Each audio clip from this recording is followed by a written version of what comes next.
Oppo Reno 13 এবং 13F এর রেশ কাটতে না কাটতে বাংলাদেশের বাজারে তারা নিয়ে চলে এসেছে আরো একটা ফোন A5 Pro এবং Oppo বলতেছে এই ফোনটা নাকি আমজনতার ফোন। এখন আমজনতার ফোন কি জন্য, তার একটা কারণ আমার কাছে মনে হয় যে এই ফোনটা দিয়ে আম পেড়ে খাওয়া যাবে ভাই, এমন শক্ত এমন মজবুত। মানে Oppo তো এখন ওই দিকে ফোকাস করছে, মানে ফোনকে শক্তিশালী করতেছে, ভেতর থেকে শক্তিশালী না হোক বাইরে থেকে করতেছে আর কি। A5 Pro তে রয়েছে মিলিটারি গ্রেড শক রেসিস্ট্যান্স। এই ফোনটা টুকটাক হাত থেকে পড়ে গেলে তেমন কিছু হবে না।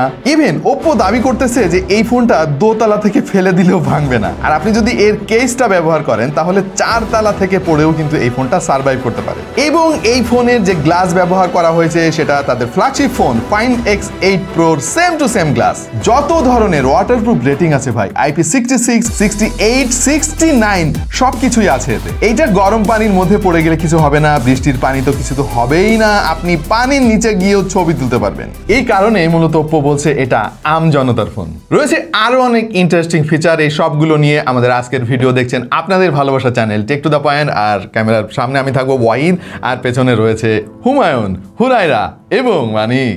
ভাই আর কিছু হোক বা না হোক, এই ফোনের ডিজাইনটা আমার খুব ভালো লাগছে, মানে একেবারে নিট অ্যান্ড ক্লিন একটা ফিল পাবেন, বেশ সলিড মনে হলো আমার কাছে। বিশেষ করে ক্যামেরা বাম্পের দিকে একটু খেয়াল করে দেখেন, লেন্সের চারিদিকে এই গোল্ড কালারের যে একটা অ্যাকসেন্ট তারা ব্যবহার করেছে রিং এর মতো, দেখতে জোস লাগছে। আমাদের কাছে যে কালারটা তারা পাঠিয়েছে এটা অলিভ গ্রিন কালারের ভেগান লেদার টাইপের একটা ফিল আপনি পাবেন, খুবই সফট, ভালো গ্রিপ পাবেন হাতে ধরে। অলিভ গ্রিন ছাড়াও আরো একটা কালার মার্কেটে পাওয়া যাবে, ওটার নাম হচ্ছে মচা ব্রাউন নাকি মকা ব্রাউন, আমি ঠিক বুঝতেছি না ভাই, যাই হোক ওই কালারটাও সুন্দর আছে। ডিসপ্লে সাইজ হচ্ছে 6.67 ইঞ্চি এবং দুঃখজনক হলো সত্যি এটা একটা HD+ IPS ডিসপ্লে, সঙ্গে 90 হার্জ এর রিফ্রেশ রেট রয়েছে। আমার মনে হয় এই 2025 সালে এসে HD+ ডিসপ্লে চক্কর থেকে Oppo-কে বের হয়ে আসা উচিত। আপনাদের কাছে কি মনে হয় একটু কমেন্টে জানান। HD+ ডিসপ্লে হলেও তারা বেশ ভালো মানের একটা প্যানেল ব্যবহার করেছে, কোনো কালার শিফটিং ইস্যু নেই, কালার ব্লিডিংও আমাদের চোখে পড়ে নাই। তবে যে জিনিসটা চোখে পড়েছে সেটা হলো এর বেজেল, মানে নিচের দিকের বেজেলটা খেয়াল করে দেখেন।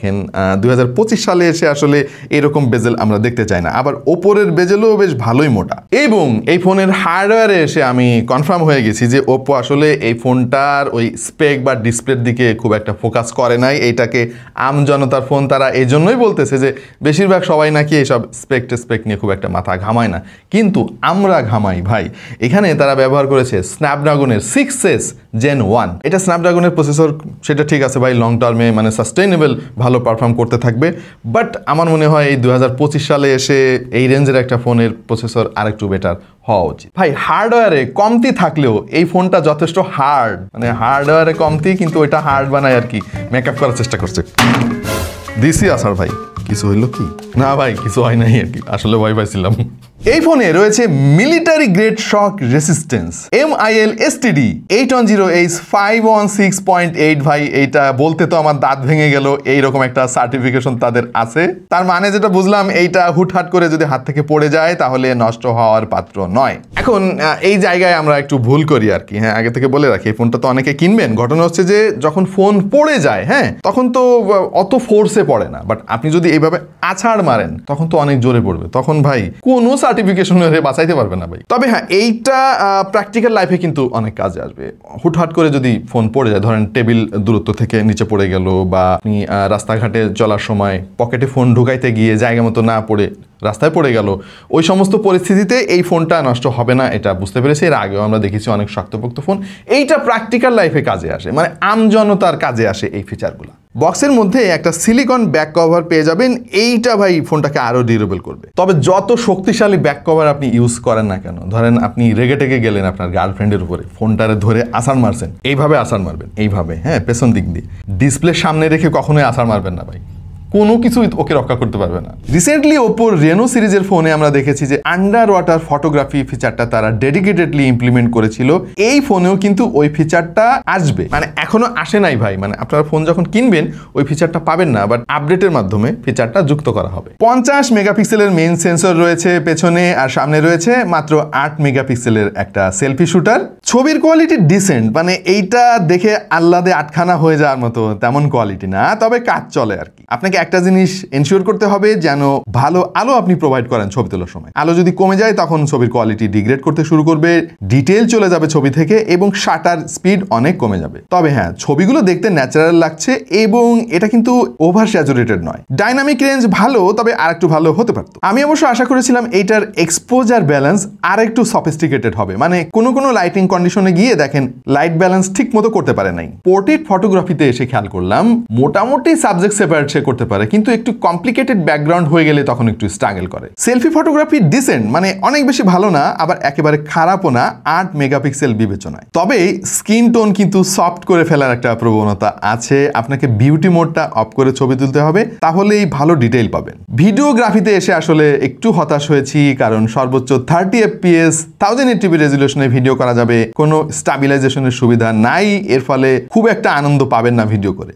এটা হচ্ছে front camera sample, in case you are interested. এবং আমার কাছে যেটা মনে হচ্ছে যে একটু ক্রাফট হয়ে গিয়েছে, এছাড়া কালার ব্যালেন্স এবং লাইটিং কন্ডিশন ঠিকঠাক রয়েছে। আই থিঙ্ক ব্লগিং করার জন্য উপযুক্ত না হলেও ভিডিও কল বা অন্যান্য কাজের জন্য ইটস ওকে। সো এই মুহূর্তে যে আওয়াজ আপনারা শুনতে পাচ্ছেন সেইটা সরাসরি এই ফোন থেকে রেকর্ড করা। তবে বেশ কিছু এআই বেসড ফিচার আছে। লাইভ ফটো তো আছেই, ওইটা আগে দেখতাম যে দামি দামি ফোনে ওপ্পো দিয়েছে, আজকাল এই সমস্ত ফোনেও আমরা দেখতে পাচ্ছি, যেটা একটা ভালো ব্যাপার। অনেকের হয়তো এই জিনিসটা পছন্দ। এআই ক্লারিটি এনহান্সার ফিচারটা এতে আছে। আপনার ছবি যদি একটু ব্লারি হয়ে যায়, ও ওইটাকে আসলে ঠিক করার চেষ্টা করে এবং এটা কিন্তু আসলেও কাজ করে। তবে আমার কাছে ভালো লাগছে এআই রিফ্লেকশন রিমুভার। ভাই এই ফোনের অন্যান্য ফিচার আপনার কোনোটা পছন্দ হইতেও পারে, নাও হইতে পারে, বাট একটা জিনিস আপনার অবশ্যই পছন্দ হবে, আর সেটা হচ্ছে এটার ব্যাটারি। 5800 mAh এর ব্যাটারি তারা এখানে ইমপ্লিমেন্ট করেছে। সে সঙ্গে রয়েছে 45 ওয়াট ফাস্ট চার্জার। বক্সের মধ্যেই চার্জার আছে ভাই, টেনশন করার কোনো দরকার নাই। একটা জিনিস খেয়াল করছেন, এই ফোনের ব্যাটারির ক্যাপাসিটি কিন্তু 5000 স্ট্যান্ডার্ড থেকে আস্তে আস্তে 6000-এর দিকে যাচ্ছে। জিনিসটা বেশ ভালো। আশা করছি খুব দ্রুত এটা 7 ছাড়িয়ে 8000-এ চলে যাবে আর কি। আমার জন্য ভালো হয় ভাই, কারণ আমি ফোনে চার্জ দিতে শুধু ভুলে যাই। আপনাদের মধ্যে আর কে কে আছেন যে ফোনে চার্জ দিতে মনে থাকে না, বাইরে যাওয়ার সময় দেখেন যে ফোনে আর 7% চার্জ আছে? এই অবস্থা কার কার হয় একটু কমেন্টে জানান আমাদের। স্টেরিও স্পিকার এখানে তারা দিয়েছে, ওইটা ভাই মানে 50-50 না, 40-60 মতো আমার কাছে মনে হলো। স্পিকার কোয়ালিটি ভালো, আর সাইড মাউন্টেন যে ফিঙ্গারপ্রিন্ট সেন্সরটা আছে এইটা অ্যাকুরেটলি এবং খুব দ্রুত কাজ করে বলে আমাদের টেস্টিংয়ে মনে হয়েছে। ভাই এই ফোনের পারফরমেন্স ডিসেন্ট, মানে এটা থেকে খুব বেশি হতাশ হওয়ার কারণ আমি দেখতেছি না, আবার অনেক বেশি খুশিও যে হব সেটারও উপায় নাই, কারণ এই ফোনের দামই তো এখন আমরা জানি না। তো আপাত দৃষ্টিতে যেটা মনে হচ্ছে যে ডে টু ডে লাইফে যে সমস্ত কাজ আমরা প্রতিদিন করি ওইটা করতে খুব একটা অসুবিধা হবে না। ইউআইটা যথেষ্ট ক্লিন আছে, 8GB র্যাম তার কাজ দেখিয়েছে। ব্যাকগ্রাউন্ডে আপনি যদি 6-7টা অ্যাপ রাখেন তাহলে আপনি মাল্টিটাস্কিং করে শান্তি পাবেন। সংখ্যা বেড়ে গেলে তখন একটু স্টার্টার শুরু করে। তবে ওপ্পো ফোনের একটা ব্যাপার অবশ্যই আপনারাও স্বীকার করবেন যে বেশ ভালো, আর সেটা হচ্ছে লং টার্মও কিন্তু তাদের পারফরমেন্সের যে ফ্ল ওইটা কিন্তু থাকে, মানে কোনো বাগ ভাল্লুক আসে না আপডেটের পরে এবং নিয়মিত আপডেট পাওয়া যায়। আচ্ছা, এখন দামের ব্যাপার নিয়ে আলাপ করতে গিয়ে তো ভাই কবি নীরব হয়ে গেল, কারণ এটার দাম না আমরাও জানি না। এখন ওপ্পো বলতেছে এটা তারা সারপ্রাইজিং একটা প্রাইস দেবে এবং সবাই অবাক হয়ে যাবে যে আরে এই ফোনের এই দাম। তো ব্যাপারটা কেমন হয় তার জন্য তো আমাদেরকে ওয়েট করতে হবে 9 তারিখ পর্যন্ত, মার্চের 9 তারিখ। হ্যাঁ, তো আপনার কাছে কি মনে হয় এই ফোনটার দাম মূলত কত হওয়া উচিত এই চিপসেট এবং এই ফিচারগুলো দিয়ে? একটু কমেন্টে আমাদেরকে অবশ্যই জানান। আমার মনে হয়েছে যে এই ফোনটা মূলত তাদের জন্য যারা আসলে ফোন হাত থেকে পড়ে যাওয়া নিয়ে ভয় থাকে এবং অনেক বেশি বাইরে চলাচল করে, ধরেন মোটর বাইকিং করতে হয় অথবা কনস্ট্রাকশনে কাজ করতে হয়, বা ধরেন বাসায় কোনো গৃহিণী যারা রান্নাবান্না করে, বাসায় বাচ্চা আছে যারা খেলার ছলে ফোনটা দূরে ছুঁড়ে মারে অথবা পানির মধ্যে ফেলে দেয়, বা রান্না করতে গিয়ে অনেক সময় গরম পানি মানে ছিটকে পড়তে পারে ফোনের উপর। এই ধরনের সিচুয়েশনে এই ফোনটা ভাই অক্ষয় আর কি, এটা নষ্ট হওয়ার কোনো উপায় নাই। এখন পারফরমেন্স সেন্ট্রিক ফোন যদি আপনি চান তাহলে আমার মনে হয় না যে এই ফোনটা কেনা যুক্তিসঙ্গত কারণ হবে। তাহলে আপনার অন্য অন্য ফোনে যেতে হবে। ওপ্পোরও অনেক ফোন আছে বা বাজারে কিন্তু অপশনের শেষ নাই। আপাতত এই ছিল আমাদের আজকের ভিডিও। আশা করছি একটা আইডিয়া পেয়ে গিয়েছেন ওপ্পো A5 Pro ফোন সম্পর্কে। দেখা হয়ে যাবে অন্য কোনো ভিডিওতে ভিন্ন কোনো বিষয় নিয়ে। সেই পর্যন্ত ভালো থাকুন, ভালো রাখুন এবং দেখতে থাকুন টেক টু দ্য পয়েন্ট।